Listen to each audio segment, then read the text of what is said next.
And I told my boss I was going to go do this thing, start an internet bookstore, and my wife I'd already told my wife, and she's like, great, let's go. And I said to my boss I was going to do this. He's like, this is a good idea. He said, I think this is a good idea, but it would be an even better idea for somebody who didn't already have a good job. And that sort of made some logical sense to me, and he convinced me to think about it for a couple of days, so I went away, and I was really trying to get my head around how to think about this. And I think, for me, the right way to make that kind of very personal decision, because those decisions are personal, they're not like data-driven business decisions. They are, what does your heart say?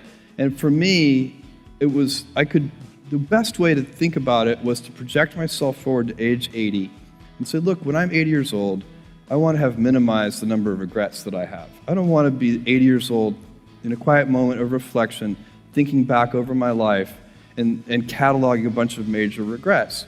And I think that regrets, our biggest regrets, in most cases, you can murder somebody, okay, you'd regret that, but in most cases, our biggest regrets turn out to be acts of omission. It's paths not taken, and they haunt us. We wonder, what would have happened? I loved that person, and I never told them. And then they married somebody else. I didn't do this.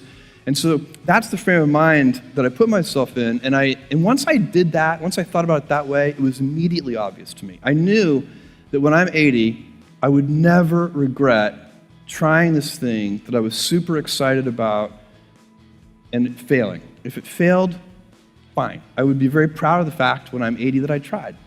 And I also knew that it would always haunt me if I didn't try.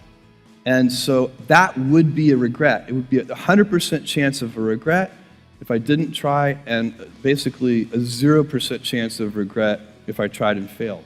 So I think that's a useful metric for any important life decision.